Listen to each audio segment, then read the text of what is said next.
கணபதிக்கு முதலிலே ஒரு பெயர் விநாயகர் என்று ஒரு பெயர் இருக்கிறது.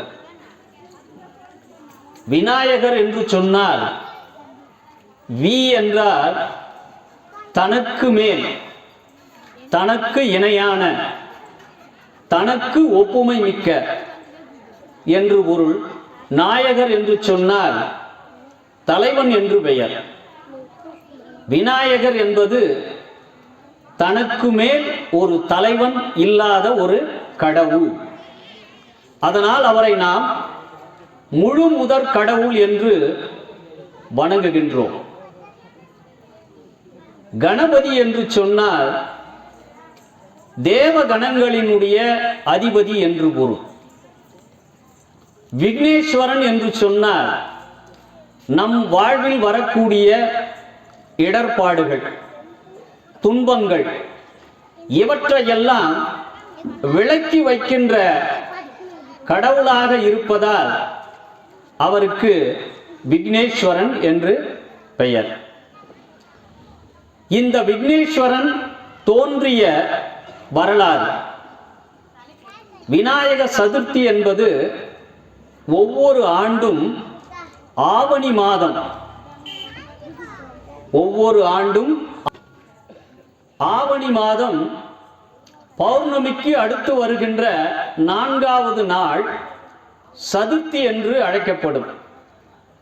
அந்த சதுர்த்தி தினத்தில்தான் விநாயக பெருமான் அவதரித்த நாள். ஒவ்வொரு மாதத்திலும் சங்கடார சதுர்த்தி என்று கொண்டாடுவார்கள். அந்த சங்கடார சதுர்த்தி எதுவென்றால் தேய்பிறை சதுர்த்தியிலே கொண்டாடப்படுவது சங்கடார சதுர்த்தி. நம் வாழ்வில் ஏற்படுகின்ற இன்னல்கள் எல்லாம் நம்மை விட்டு விலக வேண்டும் என்று சொன்னால் ஒவ்வொரு மாதமும் வரக்கூடிய அந்த சங்கடார சதுர்த்தி அன்று காலையில் குளித்து விரதம் இருந்து, காலை மதியம் விரதம் இருந்து, அன்று மாலை ஏதாவது ஒரு விநாயகர் கோயிலில் சென்று வழிபாடு நடத்திவிட்டு நம்முடைய விரதத்தை முடிக்க வேண்டும். இப்படி 12 மாதத்திலே நீங்கள் விரதம் இருந்து இறைவனை வணங்கினால் நம்மை நெருங்கக்கூடிய துன்பங்கள் எல்லாம் எட்ட நின்று வேடிக்கை பார்த்து விட்டு விலகிச் சென்று விடும். அதனால்தான் விநாயக பெருமானை நாம் முழுமுதற் கடவுள் என்று அழைக்கிறோம். இவர் அவதரித்தது குறித்து புராணங்களிலே, விநாயகர் புராணத்திலே பல்வேறு கதைகள் இருக்கின்றன. அந்த பல்வேறு கதைகளிலே இன்றைய சமூக சூழலுக்கு ஏற்புடையதாக இருக்கக்கூடிய 2 நிகழ்வுகளை சொல்லி நான் விநாயகருடைய அவதார கதையை சொல்கிறேன். முதல் கதை, கைலாயத்திலே சிவபெருமான் இருக்கின்ற நேரத்தில் உமையவளாக இருக்கக்கூடிய பார்வதி உலகத்தில் இருக்கக்கூடிய உயிர்களை எல்லாம் காத்து, உலக உயிர்களுக்கெல்லாம் அன்னம் பாலித்து இந்த உயிர்களை காப்பாற்றக்கூடிய பார்வதி தேவியாருக்கு தனக்கு ஒரு குழந்தை இல்லை என்ற ஒரு ஏக்கம் ஏற்பட்டது. ஒரு களிமண் பொம்மையை செய்து வைத்து அந்த பொம்மையினுடைய அழகை பார்த்து கொண்டிருக்கிறார்கள். அப்படி பார்த்து கொண்டிருக்கின்ற பொழுது அந்த குழந்தையின் மீதான ஒரு தனிப்பட்ட பாசம் பார்வதி தேவியாருக்கு வருகிறது. இது தொலைதூரத்திலே இருக்கக்கூடிய பெருமான் பார்க்கிறார். உலகத்துக்கெல்லாம் அன்னையாகவும் தந்தையாகவும் நாங்கள் இருவர் இருக்கிறோம். இருந்தாலும் ஒரு பெண்ணுக்கு மிகப்பெரிய ஆனந்தம் எதிலே இருக்கிறது என்றால், திருமணமாகி முதல் தாய்மை பேற்றை அடைகின்ற பொழுது ஏற்படுகின்ற ஆனந்தம் என்பது ஒரு பேரானந்தம். நம்மையெல்லாம் காக்கக்கூடிய அந்த பெருமானுக்கும் பெருமாட்டிக்கும் இத்தனை உயிர்கள் குழந்தைகளாக இருந்து கூட அந்த அன்னைக்கு தனக்கு ஒரு குழந்தை இல்லை என்ற ஒரு ஏக்கத்தை பார்த்தவுடன் பெருமான் என்ன செய்கிறார் என்றால், அந்த களிமண்ணால் செய்யப்பட்ட குழந்தைக்கு உயிர் கொடுக்கிறார். உயிர் கொடுத்தவுடன் அந்த குழந்தை துள்ளி விளையாட ஆரம்பிக்கிறது. அப்பொழுது பார்வதி தேவியார் தன்னுடைய கணவராக இருக்கக்கூடிய பெருமானை பார்த்து, நமக்கு ஒரு குழந்தை வந்திருப்பதை நாம் அனைத்து தேவர்களுக்கும் தகவல் தெரிவித்து அதை ஒரு பெரிய விழாவாக கொண்டாட வேண்டும் என்ற எண்ணம் எனக்குள் ஏற்படுகிறது என்று அம்மை சொல்கிறார். அதற்கு பெருமானும் உடன்பட்டு அனைத்து தேவர்களுக்கும், அனைத்து ரிஷிகளுக்கும், அனைத்து முனிவர்களுக்கும், பிரம்மன் இந்திரன் உட்பட எல்லாருக்கும் தகவல் கொடுத்து ஒரு விழாவினை ஏற்பாடு செய்கிறார்கள். அந்த விழாவிற்கு சனி பகவான் வருகிறார். இந்த சனி பகவான் வருகிறார் என்ற தகவல் பெருமானுக்கு தெரிந்தவுடனே தன்னுடைய மனைவியாக இருக்கக்கூடிய பார்வதி தேவியிடம், சனி பகவான் இங்கே கைலாயம் வர இருக்கிறார், அதனால் நீ சனி பகவானுடைய கண்ணிலே படாமல் குழந்தையை கொஞ்சம் பாதுகாத்து கொள்ள வேண்டும் என்று கூறுகிறார். அம்மையும் ஒப்புக்கொண்டு விழா ஏற்பாடு சீரிய நடையிலே நடந்து கொண்டிருக்கிறது. ஒவ்வொரு தேவர்களாக வருகிறார்கள், வந்து குழந்தையை வாழ்த்துகிறார்கள். இப்படியாக சென்று கொண்டிருக்கின்ற பொழுது நம்முடைய சூரிய குடும்பத்திலே கடைசி கோடாக இருக்கக்கூடிய அந்த சனி வருவதற்கு கொஞ்சம் தாமதமானது. இப்பொழுது கைலாயத்தை நோக்கி சனி பகவான் வந்து கொண்டிருக்கிறார். இந்த தகவல் பெருமானுக்கு தெரிந்து பார்வதி தேவியிடம் சொல்கிறார், சனி பகவான் கைலாயத்தை நோக்கி வந்து கொண்டிருக்கிறார், குழந்தையை கொஞ்சம் பாதுகாப்பாக வைத்துக் கொள்ளுங்கள். சனி பகவானும் வந்து விடுகிறார். வந்தவுடனே இந்த விநாயகர், மறைத்து வைக்கப்பட்டிருந்த விநாயகர் குழந்தை அல்லவா, சனி பகவானை பார்த்தவுடனே நேரிலே வந்து நின்று விடுகிறார். சனியினுடைய பார்வைப்படுகிறது. பார்வைப்பட்டவுடன் அந்த விநாயக பெருமானுடைய தலையானது துண்டிக்கப்பட்டு விழுந்து விடுகிறார்.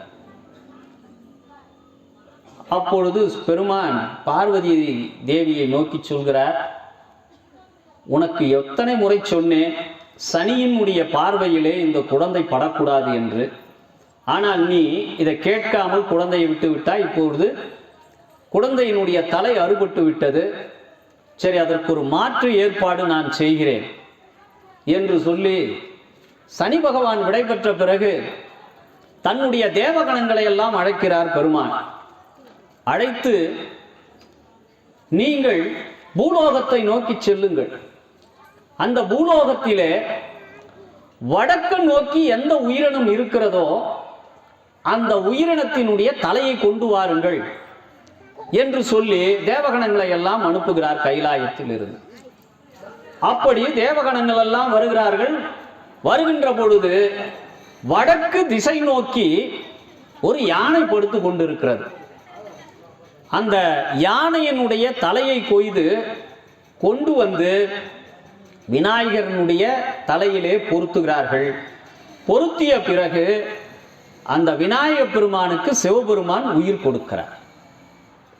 பொதுவாக இன்றைக்கு நம்முடைய வீட்டு வழக்கிலே வடக்கு நோக்கி படுக்காதீர்கள், கிழக்கு நோக்கியும் படுக்கலாம், மேற்கு நோக்கியும் படுக்கலாம், தெற்கு நோக்கியும் படுக்கலாம். வடக்கு நோக்கி படுக்கக்கூடாது என்று சொன்னதற்கு காரணம், இந்த செய்தியானது கைலாய மலையிலிருந்து நமக்கு கிடைத்த செய்தி. வடக்கு நோக்கி படுத்தா தலை அறுபடும், மரணம் நிகழும் என்பதனால்தான் நம்ம வடக்கு நோக்கி படுக்கக்கூடாதுன்னு சொன்னாங்க. இன்னொரு காரணம், இப்போ அறிவியல் பூர்வமாக கேட்கலாம், இப்போ ஆன்மீகத்தில் என்ன சொன்னாங்க, வடக்கு நோக்கி படுக்கக்கூடாதுன்னாங்க. அறிவியல் பூர்வமா ஏன் வடக்கு நோக்கி படுக்க கூடாதுன்னா, வடக்கும் தெற்கு நோக்கி எப்பொழுதுமே காந்த புலமானது சென்று கொண்டிருக்கும். காந்த கதிர்களானது வடக்கிலிருந்து தெற்கும் தெற்கிலிருந்து வடக்கும் நோக்கி காந்த விசை இருக்கின்ற காரணத்தினால் நீங்கள் கிழக்கில் படுத்தாலோ மேற்கில் படுத்தாலோ கெட்ட கெட்ட கனவுகள் வராது. ஆனால் நீங்கள் வடக்கு நோக்கியோ தெற்கு நோக்கியோ படுக்கின்ற பொழுது நாம் எதிர்பார்க்காத மனிதர்கள், நாம் இதுவரையில் காணாத மனிதர்களை எல்லாம் கனவில் காணக்கூடிய செய்திகள் நடக்கும். இறந்து போனவர்கள் கூட கனவில் வருவது காரணம் வடக்கு தெற்கு நோக்கி நாம் படுக்கக்கூடாது.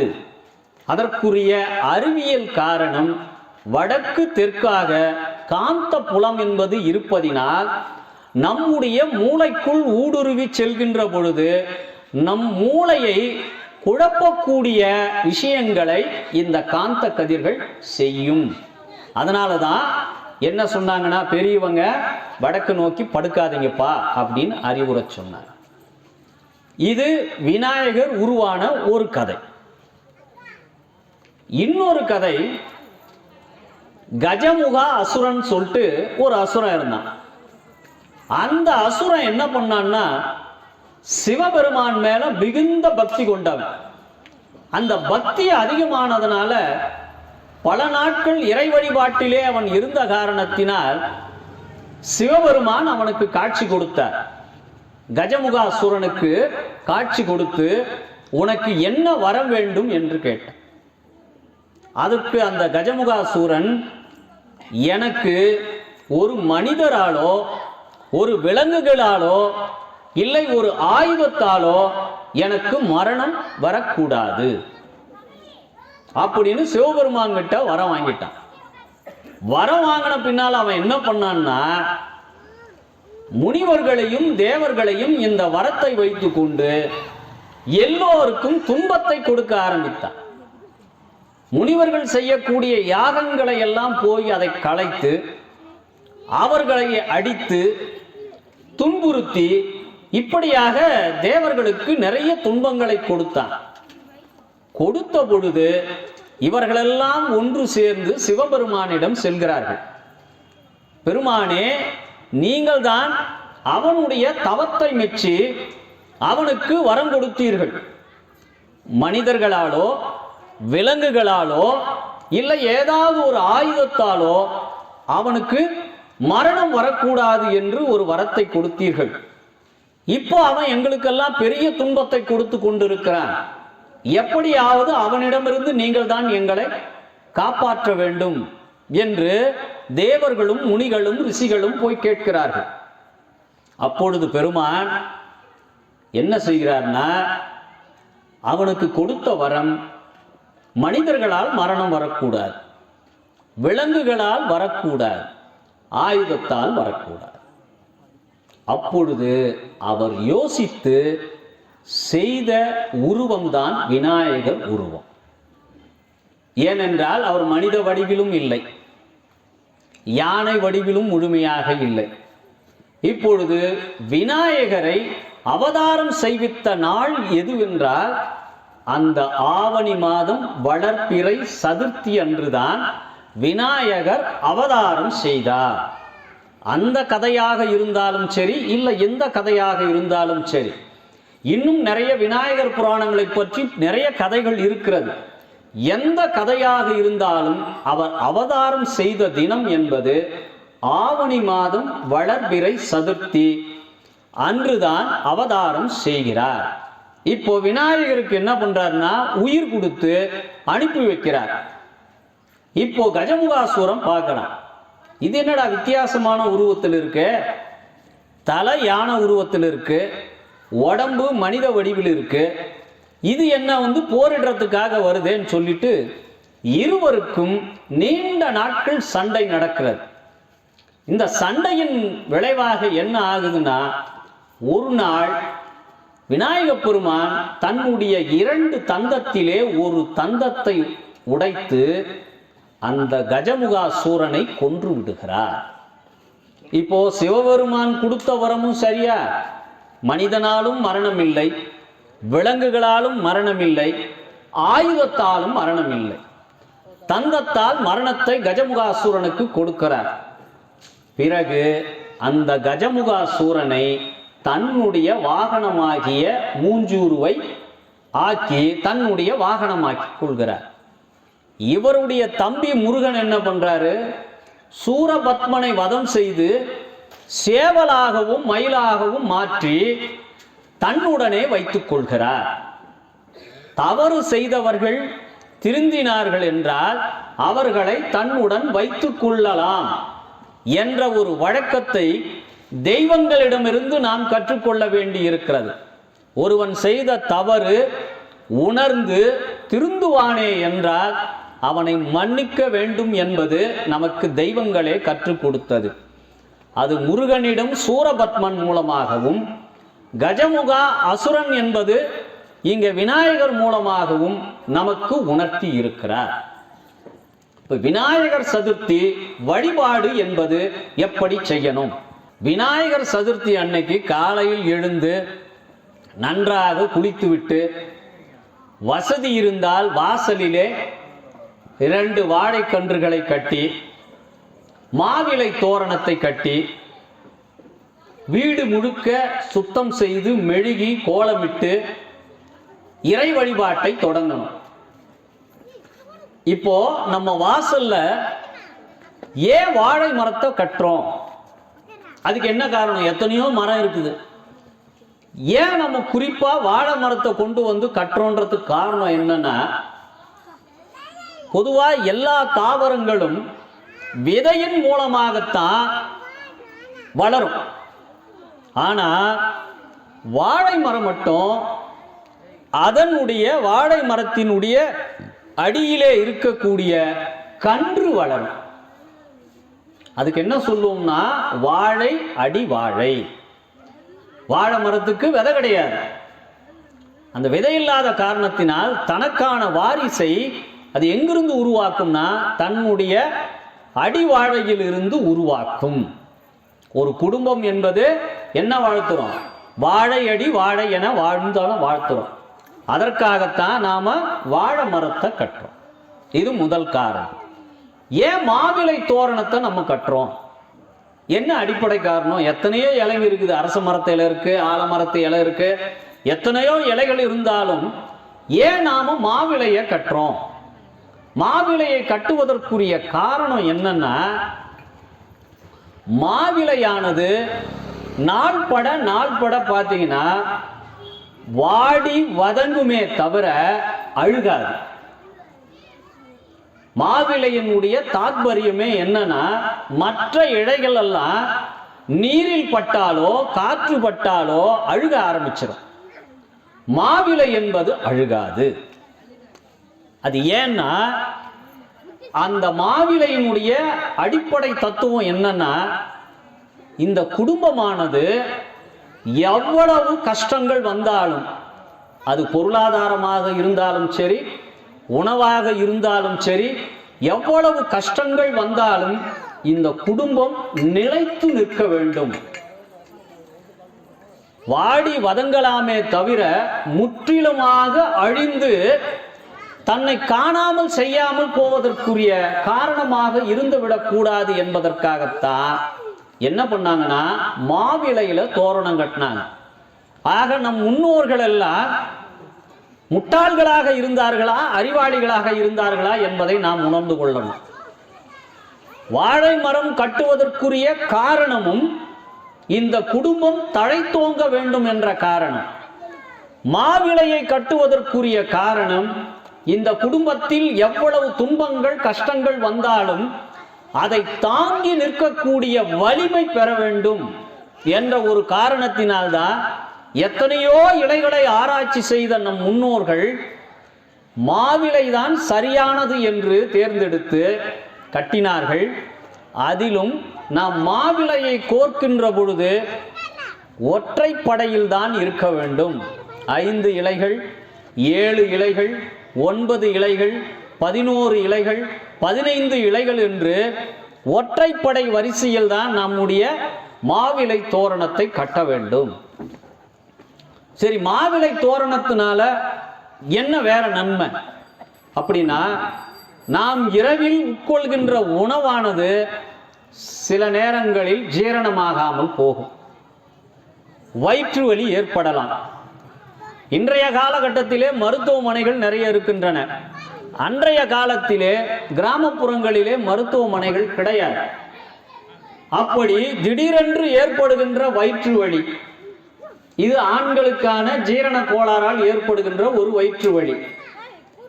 பெண்களுக்கே உரித்தான மாதாந்திர வலி என்று ஒன்று இருக்கிறது. இந்த இரண்டு வலிக்கும் தற்காலிக தீர்வு எதுனா, நம்ம வாசற்படியில கட்டி வச்சுக்கிறாங்க பாருங்க மாவிலை, அதில் ஒரு 4-5 மாவிலைகளை எடுத்து சுடுதண்ணீரை கொதிக்க வைத்து அதிலே இந்த மாவிலைகளை இட்டு, இந்த மாவிலை சாற்றை அந்த இலை கொதிக்கப்பட்டு கிடைக்கின்ற தண்ணீரை குடித்தோமானால் நம்முடைய வயிற்று வலி தற்காலிகமாக நிவர்த்தி அடையும். இது ஆணாக இருந்தாலும் சரி, பெண்ணாக இருந்தாலும் சரி. 2 காரணங்களுக்காக நம் முன்னோர்கள் அன்றைய காலகட்டத்திலே வாசலிலே மாவிலை கட்டினார்கள். இப்ப யார் வீட்டிலும் மாவிலை இல்லைன்னா கண்டிப்பாக ஒவ்வொரு வீட்டிலும் ஒரு மாவிலை தோரணம் வாசலிலே இருக்கணும். அந்த மாவிலை தோரணத்தினுடைய அடிப்படை காரணம் என்னவென்றால், நாம் வீட்டிற்குள் மகாலட்சுமியை வரவேற்பது என்பது வாழை மரத்தை கட்டுவதும் மாவிலை தோரணத்தை கட்டுவதும் நம் வீட்டிற்குள் மகாலட்சுமியை அழைப்பதற்குரிய ஒரு செய்தியாக இருக்கும் என்ற காரணத்தினால்தான் நம் முன்னோர்கள் அந்த காலத்திலே வாழை மரத்தையும் மாவிலை தோரணத்தையும் கட்டினார்கள். இப்ப தற்காலிகமாக ஏற்பட்ட வயிற்று வலிக்கு அந்த மாவிலை என்பது நமக்கு மருந்தாக பயன்படுகிறது. இப்போ இந்த 2 காரியத்தை பண்ணிட்டோம். இப்போ வீட்டிற்குள்ள வாசல் தெளிச்சு, அந்த காலத்தில் களிமண் வீடாக இருந்தால் சாணம் தெளிச்சிருப்பாங்க.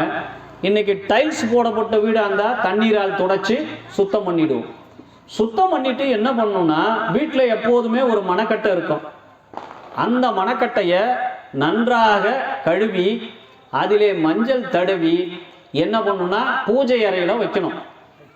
பூஜை அறையில் வைக்கின்ற பொழுது கூட விநாயக பெருமான் இருக்கக்கூடிய திசை என்பது கிழக்கு நோக்கி இருக்கணும். பெரும்பாலும் அன்றைக்கு ஒரு நாள் மாத்திரம் பூஜை அறையை நம்ம என்னென்ன திசையை நோக்கி கட்டியிருப்போன்றது அவரவர்கள் வீட்டில் இருக்கக்கூடிய இட நெருக்கடிக்கு ஏற்ப நம்ம கட்டியிருப்போம். அன்றைக்கு ஒரு நாள் மாத்திரம் கிழக்கு நோக்கி இருக்கும்படி விநாயக பெருமானை வைக்கணும். முதல்ல என்ன பண்ணணும், ஒரு மனையை நல்லா தொடச்சி அதுக்கு மஞ்சளை தடவி அந்த கிழக்கு நோக்கி வச்சுட்டு, இப்போ என்ன பண்ணணும்னா அதுக்கு மேலே ஒரு வாழை இலையை வைக்கணும். அந்த வாழை இலை கூட அதனுடைய நுனியானது வடக்கு நோக்கி இருக்கும். விநாயகர் சதுர்த்தி எப்படி வழிபாடு நடத்துறது, வாழை மரம் வசதி உள்ளவங்க பண்ணலாம், வசதி இல்லாதவங்க பயன்படுத்தாமல் கூட விடலாம். ஆனால் மாவிலை தோரணத்தை கண்டிப்பாக நாம் கட்டலாம், அதுக்கு ஒரு பெரிய செலவு கிடையாது. இப்போ கிழக்கு நோக்கி விநாயகரை வைக்கணும். கோயிலில் பார்த்தீங்கன்னா கருங்கல்லால் ஆன விநாயகர் இருப்பார், சில இடங்களில் செப்பு சிலைகளில் விநாயகர் இருப்பாங்க. ஆனால் பிள்ளையார் சதுர்த்தி அன்று மட்டும் களிமண்ணால் செய்யப்பட்ட பிள்ளையாரைத்தான் நாம பயன்படுத்தணும். அதற்கு என்ன அடிப்படை தத்துவம் அப்படின்னா, அன்றைக்கு ஒரு நாள் மாத்திரம் நாம் உணர வேண்டிய தத்துவம் எதுவென்றால், பூமியில் தோன்றிய அனைத்தும் மீண்டும் பூமிக்கே சொந்தம். பூமியில் தோன்றிய அத்தனையுமே இந்த மறுபடியும் பூமிக்கே சொந்தம் என்கிற அடிப்படை தத்துவம். அதனால தான் அன்னைக்கு ஒரு நாள் களிமண்ணை செய்கிறோம். அப்புறம் என்ன பண்ணுறோம், அந்த களிமண்ணுக்கு அந்த விநாயகர் சிலையை வழிபாடு முடிச்சுட்டு ஒரு நாளைக்கு நீர்நிலைகளில் கொண்டு போய் கரைச்சிடறோம். இதனுடைய அடிப்படையான காரணம், விநாயகரை வழிபடுறோம், மறுபடியும் அந்த விநாயகர் எங்கே போயிடுறாரு, மண்ணிலே திரும்பவும் போய் சேர்ந்துடுறார். இதை விநாயகர் மூலமாக நம்முடைய முன்னோர்கள் நமக்கு என்ன உணர்த்துறாங்கன்னா, இந்த மண்ணில் தோன்றிய நீ ஒரு நாள் மீண்டும் மண்ணிற்கே சொந்தம் என்கின்ற தத்துவத்தை விநாயகர் மூலமாக நமக்கு உணர்த்துகிறார்கள். மற்ற நாள்ல களிமண்ல செய்யணுன்ற அவசியம் இல்லை. இந்த களிமண் சிலை எப்படி இருக்கணும்ன்றது கூட ஒரு அளவுகோல் இருக்கு. நம்முடைய கட்டை விரலை விட 12 மடங்கு அளவு உயரத்தில் இருக்கும். நாம பூஜை அறையில அன்றைக்கு வைக்கக்கூடிய களிமண் சிலையானது கட்டை விரலை விட 12 மடங்கு உயரமுள்ள சிலையைத்தான் வழிபாடு செய்யணும். இப்போ என்ன பண்றோம்? வாழை இலையை வச்சுட்டுமா? இந்த வாழை இலைக்கு மேல பச்சரிசிய நிரப்பி வைக்கணும். இந்த பச்சரிசிக்கு மேலதான் நாம வாங்கி வந்திருக்கிற களிமண் விநாயகரை வைக்கணும். இப்ப களிமண் விநாயகரை வச்சுட்டோம். இப்ப வழிபாடு நடத்தணும். இப்ப அவருக்கு மிகவும் பிடித்தமானது கொழுக்கட்டை, மாதுளம்பழம், வாழைப்பழம், இப்படி நம்ம வசதிக்கேற்ப. மற்ற தெய்வ வழிபாட்டை விட விநாயகர் வழிபாட்டிலே என்ன எளிது என்றால், உங்களிடம் விநாயகர் பெருமான் எதிர்பார்ப்பது நீங்க எவ்வளவு செலவு செய்து என்னை வழிபடுகிறீர்கள் என்பது அல்ல. உள்ளார்ந்த அன்போடு வணங்கினால் நம் வாழ்வில் ஏற்படுகின்ற துன்பங்கள் எல்லாம் விலகும் என்பதற்காகத்தான் விநாயகர் வழிபாடு என்பதே எளிமையானது. இப்போ விநாயகரை வச்சுட்டோம், நம்மால் என்ன முடியுமோ அதை படைக்கலாம், நிவேதனமாக செய்யலாம். நிறைய பட்டியல் இருக்கு விநாயகருக்கு பிடிச்சதெல்லாம். ஆனாலும் அதிலே குறிப்பிட தகுந்தது எதுவென்றால் கொழுக்கட்டை. விநாயகர் பெருமானுக்கு மிகவும் பிடித்தமானது அந்த கொழுக்கட்டை. இந்த கொழுக்கட்டைய முதல்ல விநாயகர் பெருமானுக்கு யார் படைச்சாங்க அப்படின்னு ஒரு கேள்வி எழும். யார் படைச்சாங்கன்னா வசிஷ்டருடைய மனைவி அருந்ததி. நாம திருமணம் செஞ்சோம்னா என்ன பண்றாங்க? அம்மி மிதிச்சு அருந்ததி பார்த்தாச்சான்னு வானத்தை காட்டுவாங்க. அந்த வானத்தில் இருக்கக்கூடிய ஒரு விண்மீன் தான் அருந்ததி என்று சொல்லப்படுகின்ற கற்புக்கரசி. அந்த கற்புக்கரசியினுடைய இல்லத்திற்கு ஒரு நாள் விநாயகர் பெருமான் போகிறார். அந்த விநாயகர் பெருமான் போன அன்னைக்கு அவருக்கு ஒரு புதுவிதமான ஒரு உணவை அருந்ததி செய்து கொடுக்கிறார். அந்த செய்யப்பட்ட அந்த உணவுக்கு பெயர் என்னன்னா மோதகன் பேர். மோதக பிரியன் என்றே விநாயகருக்கு பேர். அன்னைக்கு விநாயகர் சதுர்த்தி அன்னைக்கு தான் எல்லா வீட்லையும் கொழுக்கட்டை செய்வோம். இப்போ கொழுக்கட்டைக்கும் மோதகத்துக்கும் என்ன வித்தியாசம்? கொழுக்கட்டைனா வேர்க்கடலையும் வெல்லமும் சேர்த்து செய்யறது கொழுக்கட்டை. மோதகம்னா எதுல வித்தியாசப்படுதுன்னா இந்த இரண்டோடு சேர்த்து வெல்லம் வேர்க்கடலையோடு சேர்த்து தேங்காயை துருவி போடுவாங்க. அதுதான் விநாயகருக்கு பிடித்த ஒரு உணவு. அந்த மோதகம் என்பது காலப்போக்கில என்ன ஆச்சுன்னா கொழுக்கட்டையா வடிவம் மாறிச்சு. முடிஞ்ச அளவுக்கு நம்ம கொழுக்கட்டையும் சுண்டலும் படைக்கலாம். இப்போ மாலை போடணும்னா விநாயகருக்கு என்ன மாலை அணிவிப்பது? ஒரு 200 ரூபாய் மாலை வாங்கலாமா, இல்லை ஒரு 500 ரூபாயில் வாங்கலாமா, இல்லை ஒரு 1000 ரூபாயில் வாங்கலாமான்னா எந்த மாலையையும் இறைவன் விரும்புவது இல்லை. கடவுள் நம்மிடம் எதிர்பார்ப்பது நம்முடைய ஆடம்பரத்தை அல்ல. படைத்தவனுக்கு தெரியாத ஒரு ஆடம்பரம் நம்மிடம் இருக்க போவது இல்லை. நாம் கொடுக்கின்ற பணத்தினாலோ நாம் செய்கின்ற செயலினாலோ இறைவன் மகிழ்ச்சி அடைவானா என்பது இல்லை. நாம் அடுத்த உயிர்களிடம் காட்டுகின்ற ஒரு பேரன்பு, அடுத்தவர் துன்பப்படுகின்ற பொழுது நாம் காட்டுகின்ற இரக்கம், இதன் மீதுதான் இறைவனுக்கு உங்கள் மீது அன்பு ஏற்படுமே ஒழிய நாம் செய்கின்ற படையல் வைத்தோ நாம் செய்கின்ற அவனுக்கு போடுகின்ற மாலையை வைத்தோ இறைவன் நமக்கு கருணை காட்டுவான் என்பது இல்லை. இங்க எளிதாக இறைவன் விரும்புவது ஒரு அருகம்புல் போதும்.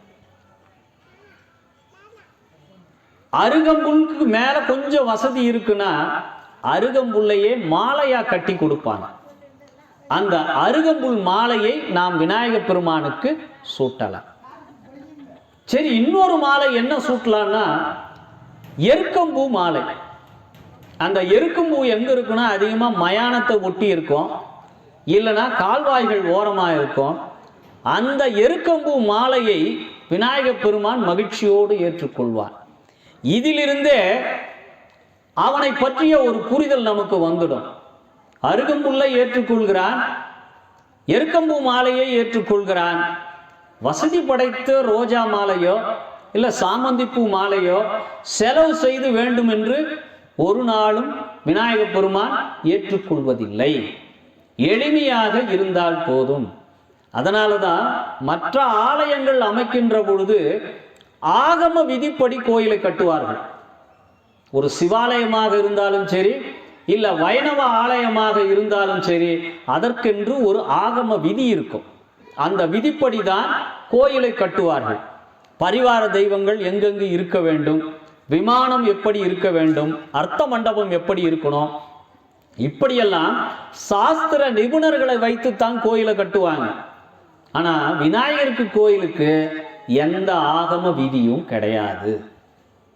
ஆற்றங்கரையிலும் விநாயகரை வச்சுக்கலாம், அரச மரத்தடியிலும் விநாயகரை பார்க்கலாம், குளத்தங்கரையிலும் பார்க்கலாம். நான் நினைக்கிற முட்டிச்சந்தா இருந்தா கூட அங்க ஒரு விநாயகருக்கு கோயில் கட்டலாம். எளிமையான கடவுளாக இருக்கக்கூடியவர் விநாயகப் பெருமான். அந்த விநாயகப் பெருமானை வணங்குவதிலே ஒரு நாளைக்கு ஒரு 2 முறையாவது வணங்குவதிலே நமக்கு தயக்கம் இருக்கக்கூடாது. நமக்கு மேலான ஒரு தெய்வம் இருக்கிறது என்ற ஒரு எண்ணம், நம்மை இறைவன் கண்காணித்துக் கொண்டிருக்கிறான் என்ற ஒரு எண்ணம் நமக்குள் வருகின்ற பொழுதுதான் வாழ்விலே தவறேதும் செய்யாமல் நாம் வாழ முடியும்.